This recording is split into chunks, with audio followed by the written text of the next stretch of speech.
Experimental determination of, ये सारे ही कौन कौन से, आपका एवरेज रेट, ठीक है, एवरेज रेट, आपका इंस्टेंटेनियस रेट, फटाफट लिख लो, और आपका इनिशियल रेट, ये लो भाई, ठीक है ना। इनका एक्सपेरिमेंटल डिटर्मिनेशन कैसे करते हैं, है ना, तो वो बहुत सिंपल सा टॉपिक है, आपको समझ में आएगा, बहुत अच्छा टॉपिक है।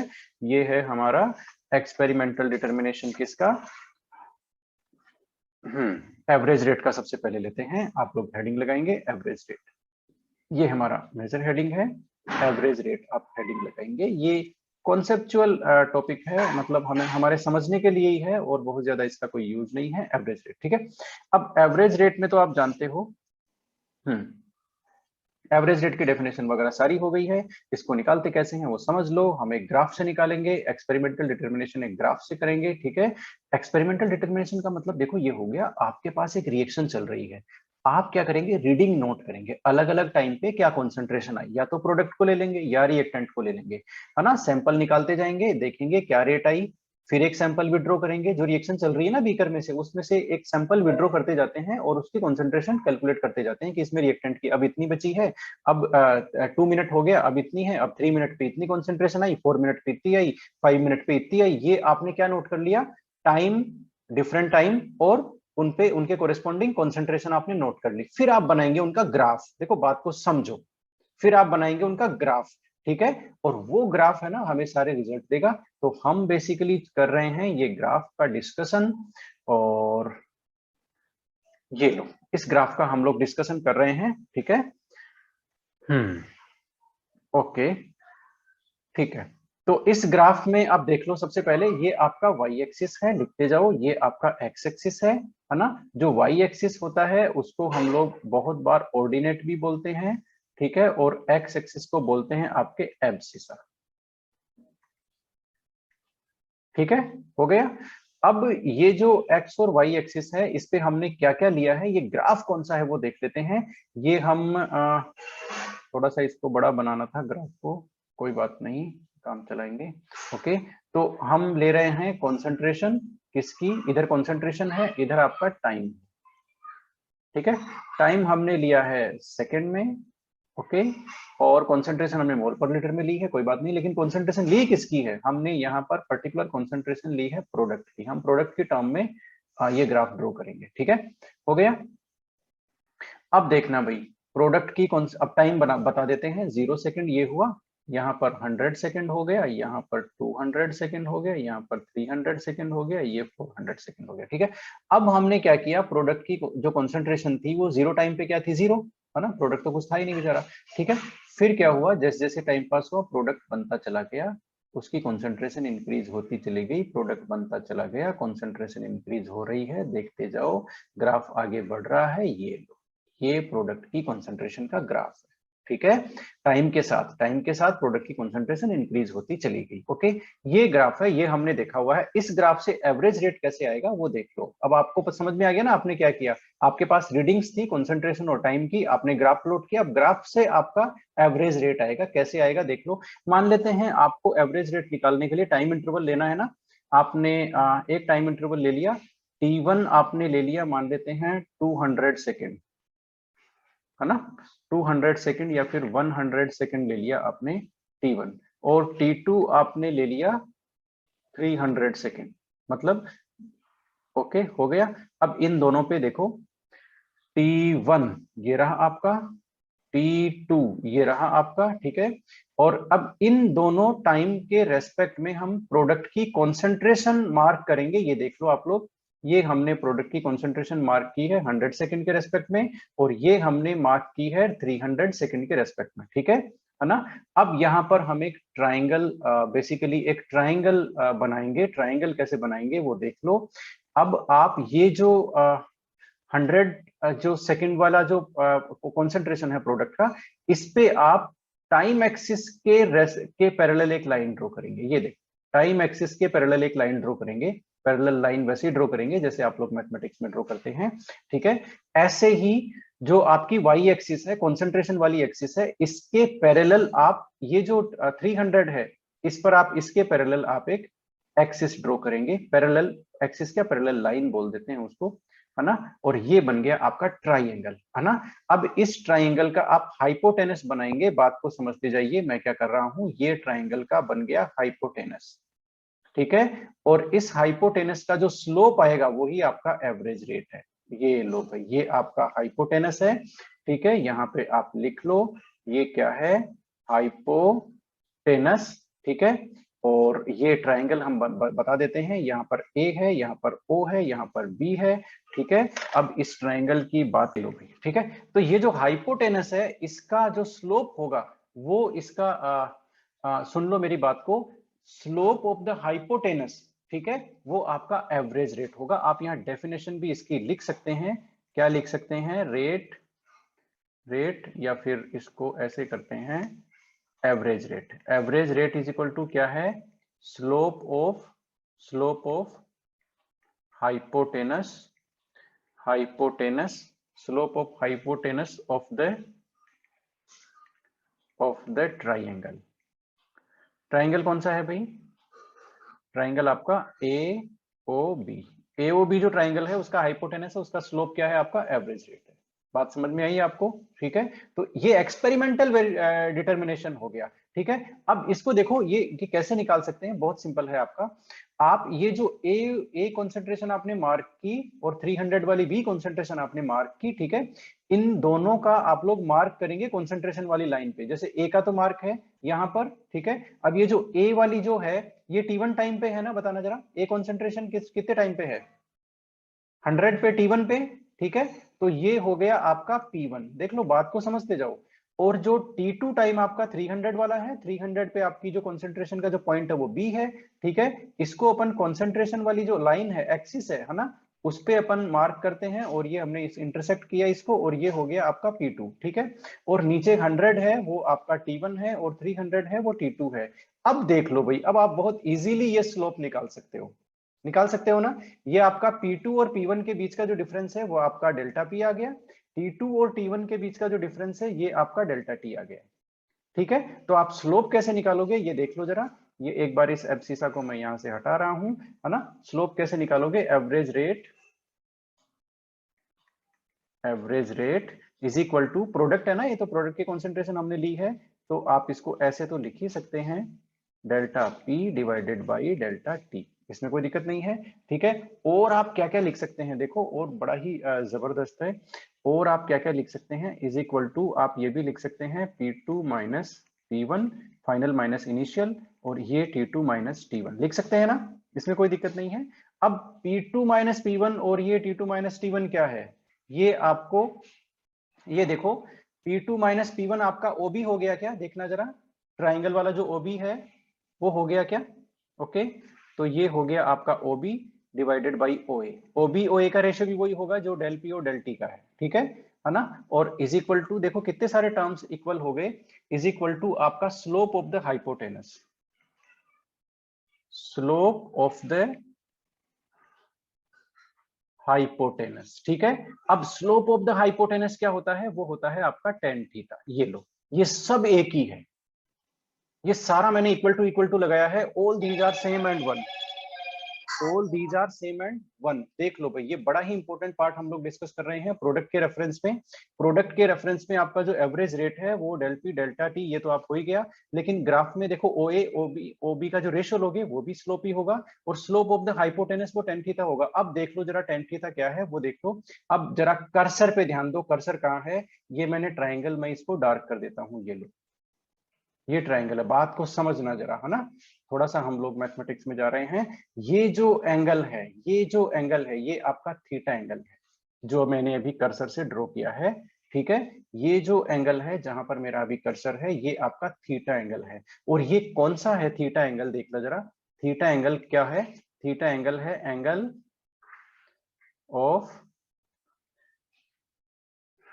ऑफ हाइपोटेनस, लिखते जाओ, हाइपोटेनस टू टाइम एक्सिस, सही बात है क्या? टाइम एक्सिस पे एंगल है ना, ये देख लो जरा, है ना? ये टाइम एक्सिस की पैरेलल लाइन है, जहां मैंने क्लिक किया है तो टाइम एक्सिस के लिए एंगल हो जाएगा ना ये, तो angle of hypotenuse to the time axis, ये क्या है? थीटा। ठीक है, ये आपका थीटा है, तो ये हो गया आपका स्लोप ऑफ हाइपोटेनस। ठीक है, तो आप टेन थीटा की जो वैल्यू आएगी वही आपका स्लोप है, या इसका हाइपोटेनस का स्लोप निकाल लो। ठीक है, कैसे? ओ ए डिवाइडेड बाई ओ बी करके इस ग्राफ से, वो भी आपका आंसर है। या डेल पी डेल टी निकाल लो, ये जो टाइम एक्सिस और कंसंट्रेशन वाली लाइन है, इनसे डेल्टा पी और डेल्टा टी निकाल लो, उसका रेशो निकाल लो, वो आपका एवरेज रेट है। ये आपको समझ में आया या नहीं आया बता दो फटाफट जल्दी से, बताओ। Hmm, yes sir. Okay okay okay, तो अब देख लो जरा, अब आपको ये चीज समझ में आ गई कि ये जो मैंने रेट है वो किसके रेफरेंस में निकाला है? प्रोडक्ट के रेफरेंस में। ठीक है, अब एक चीज का ध्यान रखना, रिएक्टेंट के रेस्पेक्ट में ये जो रेट क्या हो जाएगा, आप रिएक्टेंट निकालोगे ना तो स्लोप आपका निगेटिव आएगा। ठीक है, स्लोप निगेटिव पॉजिटिव कब होगा ये हम बात करेंगे इस पूरे टॉपिक के बाद में, लेकिन रिएक्टेंट के लिए आप निकालोगे ना, है ना, एवरेज रेट, आपका रेट एवरेज, इसके लिए रिएक्टेंट्स। ठीक है, फॉर रिएक्टेंट्स क्या हो जाएगा? माइनस आपका delta R divided by delta T, ये तो होना ही होना है, इसमें कोई ज्यादा दिक्कत नहीं है, लेकिन ये हो जाएगा माइनस स्लोप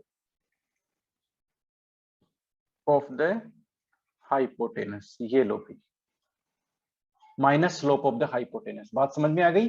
वहां पॉजिटिव था, यहाँ हमने पॉजिटिव, आप या तो लगा दो या नहीं लगाओ, ये लो मैं लगा देता हूं पॉजिटिव, ये लो, प्रोडक्ट के लिए पॉजिटिव था यहाँ पर, पॉजिटिव स्लोप ऑफ हाइपोटेनस। ठीक है, और ये हो गया निगेटिव स्लोप ऑफ हाइपोटेनस, ये एवरेज रेट के लिए है, इसमें कोई दिक्कत नहीं है। निगेटिव क्यों लगाया हमने? रीजन हमारा वही है, रीजन हमारा वही है, इसका रीजन मैं बता दूंगा आपको, है ना। पॉजिटिव स्लोप और नेगेटिव स्लोप कब होता है ये हम बात करेंगे थोड़ी देर बाद में, ग्राफ से रिलेटेड। ओके, अब ये तो हो गया एवरेज रेट। अब बात करते हैं इंस्टेंटनियस रेट की, आप लोग हेडिंग लगा लो भाई, इंस्टेंटनियस रेट। ठीक है, अब इंस्टेंटनियस रेट की जो डेफिनेशन है वो लिख लो, आप फटाफट लिख लो। ठीक है, इंस्टेंटनियस रेट की हमारे पास डेफिनेशन है या नहीं है? यस है तो सही, और ये हमें मिल गई है, और आप लिखेंगे फटाफट इंस्टेंटनियस रेट की डेफिनेशन। हाँ लिख लो भाई फटाफट। The slope of the tangent to curve at any time, लिख लो फटाफट। The slope of the tangent to curve at any time t gives the instantaneous rate, फटाफट लिख लो। The slope of the tangent to curve at any time t gives the instantaneous rate। ठीक है, इसकी definition आपने लिख ली, अब हम इसका डिस्कशन कर लेते हैं फटाफट, है ना। किसी ने डेफिनेशन नहीं लिखी हो तो मुझे बीच में ही बता देना। ओके, अभी आपने प्रोडक्ट के रेफरेंस में निकाला था ना, अब हम वापस वही ग्राफ बनाएंगे और बनाएंगे रिएक्टेंट के लिए। ठीक है, मोल पर सेकेंड, और ये मोल पर लीटर, और ये टाइम, ये आपका एक्स एक्सिस है, ये आपका वाई एक्सिस है, हो गया इतना। अब रिएक्टेंट की कॉन्सेंट्रेशन तो ऊपर मार्क करनी पड़ेगी ना, राइट? तो कैसे करेंगे बताना जरा, देखना जरा, ग्राफ सही ड्रॉ हो रहा है क्या, देख तो लो फटाफट, स्क्रीन पे भी देख लो, कुछ लोग इधर उधर देख रहे हैं। यस, तो ये हो गया आपका, ये देखो, ये रिएक्टेंट की जो लाइन है वो देखो डिक्रीज हो रही है, राइट? ठीक है, तो कॉन्सेंट्रेशन ऑफ रिएक्टेंट डिक्रीज हो रही है। ये मैंने रिएक्टेंट की कॉन्सेंट्रेशन का ग्राफ है टाइम के साथ में, ये कॉन्सेंट्रेशन वर्सेस टाइम ग्राफ है, इसको ध्यान में दे लो आप। अब आपने जो डेफिनेशन लिखी है उसको हम देख लेते हैं, और इंस्टेंटनियस रेट क्या आएगा। मान लेते हैं हमारा टाइम चला है 100 सेकेंड, 200 सेकेंड, 300 सेकेंड, 400 सेकेंड, ऐसे टाइम चल रहा है। ठीक है, ये टाइम हमारा सेकंड में है, कोई दिक्कत नहीं है। ओके, अब इंस्टेंटेनियस रेट की आप डेफिनेशन क्या जानते हैं? आप ये जानते हैं इंस्टेंटेनियस रेट है वो पर्टिकुलर इंस्टेंट पे, पर्टिकुलर मोमेंट पे, वही बात है ना। तो पर्टिकुलर इंस्टेंट पे क्या रेट है, वो आपका इंस्टेंटेनियस रेट है। अब आपको मान लेते हैं पर्टिकुलर जो रेट है वो क्या निकालनी है, रेट एट 250 सेकंड। ये लो, किसी ने आपसे पूछ लिया भाई पर्टिकुलर 250 सेकंड पे क्या रेट था रिएक्शन का, ठीक है, तो ये आप ये देखो, ये आपने 250 सेकंड को यहां मार्क किया, ठीक है, और इसके रेस्पेक्ट में आपने ये कॉन्सेंट्रेशन मार्क की। मार्क कर दी ना, ये हो गया आपका, ये देखो ये आपने आइडेंटिफाई कर ली कि रिएक्टेंट की कॉन्सेंट्रेशन इतनी थी, कितनी, ये देखो 250 पे इतनी रिएक्टेंट की कॉन्सेंट्रेशन, ठीक है। अब आप इस पे ड्रॉ करेंगे एक टेंजेंट, किस पे ड्रॉ करेंगे एक टेंजेंट बताना जरा। ये जो 250 है यहाँ पर टाइम कितना है, यहाँ पर टाइम है 250 सेकेंड, ठीक है। ये क्या है, कॉन्सेंट्रेशन एट, ये कॉन्सेंट्रेशन एट 250 की रीडिंग है, ओके। अब आप क्या करेंगे, इस पे एक टेंजेंट ड्रॉ करेंगे, ये जो लाइन है ना, ये जो पॉइंट है ना, आपने आइडेंटिफाई किया है कॉन्सेंट्रेशन का, ठीक है, रिएक्टेंट वाली लाइन पर, इस पे आप एक टेंजेंट ड्रॉ करेंगे, ये इस तरह से एक टेंजेंट ड्रॉ करेंगे। टेंजेंट ड्रॉ करने का प्रोसीजर वही है जो आप ग्राफ में मैथमेटिक्स में करते हैं, ठीक है। ये आप टेंजेंट ड्रॉ करेंगे और इस टेंजेंट का जो स्लोप आएगा, है ना, ये क्या है आपकी टेंजेंट, ये जो टेंजेंट है इसका जो स्लोप आएगा वो ही क्या होगा, इंस्टेंटेनियस रेट होगा। बात समझ में आई, ठीक है। अब इसका स्लोप आप कैसे निकालोगे, आप इसको एक्सटेंड कर दो, आप इसको एक्सटेंड कर दो, ये लो, ये हमने इसको एक्सटेंड कर दिया, एक्सटेंड कर दिया तो यहां से आपको ये मिल गया डेल्टा आर, ठीक है, और ये यहां तक आपको मिल गया डेल्टा टी, है ना। तो इनका रेशियो ले लो, जो इनका जो स्लोप आएगा इस ट्राइंगल का, ये जो ट्राइंगल आपको दिख रहा है अभी, इस ट्राइंगल का वही स्लोप होगा जो इस टेंजेंट का स्लोप है। बात समझ में आई, है ना। तो आपको बेसिकली इंस्टेंटेनियस रेट की डेफिनेशन वापस देख लो, ये क्या है, slope of the tangent to the curve है, slope of the tangent to the curve at any particular time या एनी टाइम टी, वो क्या है आपका इंस्टेंटेनियस रेट, ठीक है ना। तो यहां पर रेट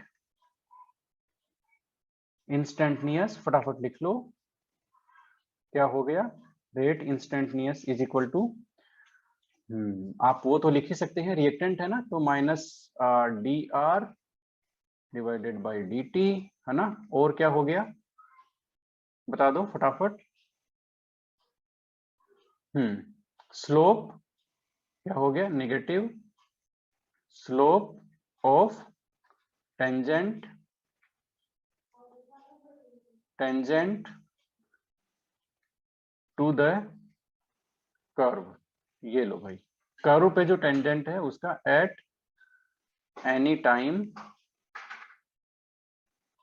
टी, ठीक है, एनी पर्टिकुलर टाइम टी पर जो टेंजेंट हमने ड्रॉ किया है उसका जो स्लोप होगा वो आपका इंस्टेंटेनियस रेट होगा। दोनों का डिफरेंस देख लो, दोनों का डिफरेंस देख लो, इंस्टेंटेनियस रेट क्या है, टेंजेंट आपने ड्रॉ किया है उसका स्लोप, ठीक है, टेंजेंट आपने एक पर्टिकुलर टाइम पे ड्रॉ किया है, ठीक है। और एवरेज रेट क्या है, एवरेज रेट आपका हाइपोटेनस का स्लोप है, हाइपोटेनस का स्लोप है एवरेज रेट, ठीक है, ओके, क्योंकि वहां पर एक सफिशिएंट टाइम इंटरवल था, ओके, ठीक है। तो ये हो गया इंस्टेंटेनियस रेट और आपका एवरेज रेट। अब आपका कौन सा बच गया बताना जरा, बोलो भी,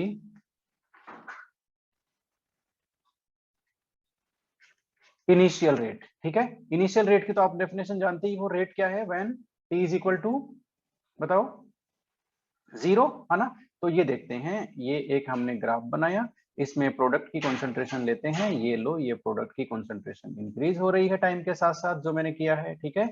अब आप टी पे देखोगे, t is equal to zero पे ग्राफ बनाएंगे, है ना। तो ये क्या हो गया, ये आपका इनिशियल रेट क्या हो गया, ये हो गया आपका slope of the tangent, tangent to curve,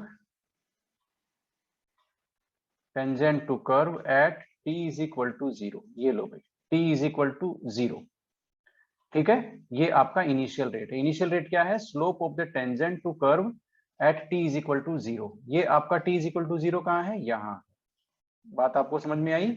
ये आपका कॉन्सेंट्रेशन है, ये आपका टाइम है, ठीक है। तो t is equal to zero, जहां मैंने जीरो मार्क किया वहां पर इसकी कॉन्सेंट्रेशन किसकी, प्रोडक्ट की, तो आप वहां पर, यहां पर ये जो पर्टिकुलर जीरो टाइम है इस पे आप टेंजेंट ड्रॉ करेंगे, ठीक है। ये देखो, ये मैंने टेंजेंट ड्रॉ किया इस पे, और इसका जो स्लोप है, इस टेंजेंट का जो स्लोप है वो क्या हो गया आपका इनिशियल रेट, ठीक है। तो आपने जो डेफिनेशन याद रखनी है वो सुन लो जरा, टाइम ज्यादा हो गया क्या, नहीं हुआ, आपको जो डेफिनेशन याद रखनी है वो सुन लो जरा। इनिशियल रेट क्या है, इनिशियल रेट क्या है बताना जरा, slope of the tangent to curve at time t, ये टेंजेंट का स्लोप है। कौन से टाइम पे? t इज इक्वल टू 0 पे जो हमने टेंजेंट ड्रॉ किया है उसका स्लोप। ठीक है, इंस्टेंटेनियस रेट क्या है? Slope of the tangent to the curve at any time, जिस टाइम पे हम रेट निकालना चाहते हैं उस टाइम पे हम टेंजेंट ड्रॉ करेंगे और उसका जो स्लोप आएगा वो आपका इंस्टेंटेनियस रेट होगा। और जो लास्ट की जो डेफिनेशन है एवरेज रेट की वो देख लो, वो क्या है? Slope of the hypotenuse, hypotenuse का स्लोप है वो। ठीक है ना? ओके, तो ये इन तीनों का डिफरेंस याद रखना, इन तीनों का डिफरेंस याद रखना, टेक्निकल इन तीनों का क्या डिफरेंस है। ठीक है, अब बात कर लेते हैं पॉजिटिव स्लोप और नेगेटिव स्लोप की। Positive slope and negative slope. अब देख लो जरा, पॉजिटिव स्लोप नेगेटिव स्लोप क्या होता है, देख लो जरा, है ना? मान लेते हैं ये हमारा ग्राफ है, ठीक है, प्रोडक्ट के लिए लेते हैं भाई, प्रोडक्ट, और ये ग्राफ लेते हैं रिएक्टेंट के लिए। कहाँ गया वो?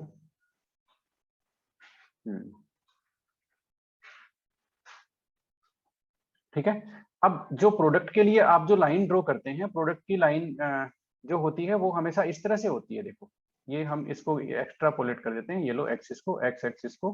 ठीक है, तो वो प्रोडक्ट की लाइन आपकी हमेशा इस तरह से जाएगी। देखो, इसी तरह से जाएगी ना? बताना जरा, प्रोडक्ट की जो लाइन आप जो भी आप हाइपोटेनस आएगा वो आपका इसी तरह आएगा ना? बताओ जरा।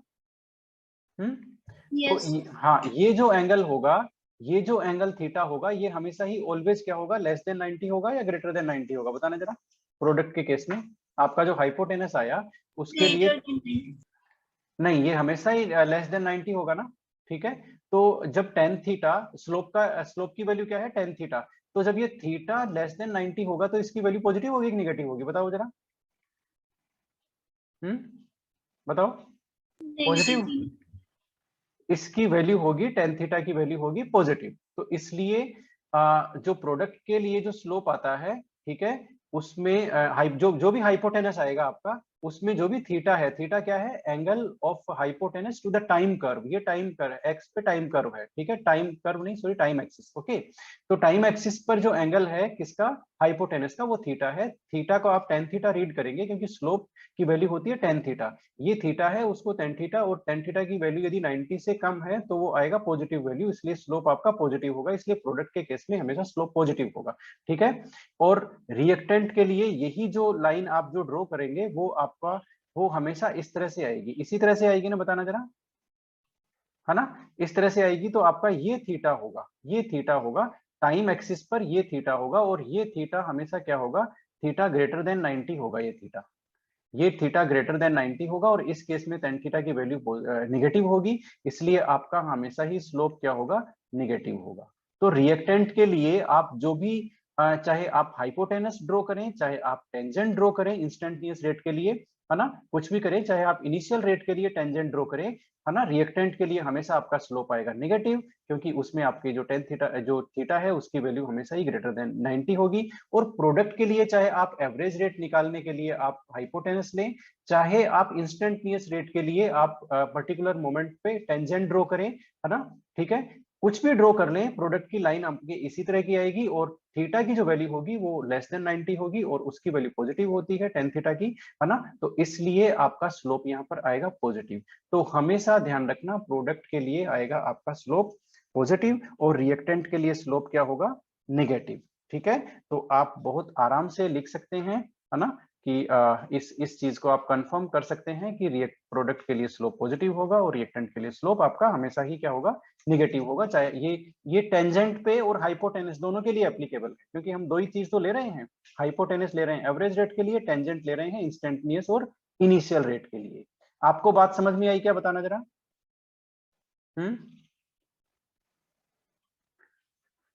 तो पॉजिटिव स्लोप कब होगा, नेगेटिव स्लोप कब होगा, ये आपको समझ में आ गया? और आपने इसको मेंशन कर लिया, slope of the tangent is equal to tan theta. बताओ जरा, इसको लिख लो कहीं, slope of the tangent is equal to tan theta होता है ना? स्लोप टेन थीटा होता है, जो भी टेन थीटा की वैल्यू आएगी वही उसकी वैल्यू होगी स्लोप की। ओके, यस, तो ये तो हो गई एक बात। अब बात करते हैं आगे, और वो काफी इंपॉर्टेंट बात है, और इसके लिए हम लोग एक काम करते हैं, ये काफी इंटरेस्टिंग होने वाला है आपके लिए।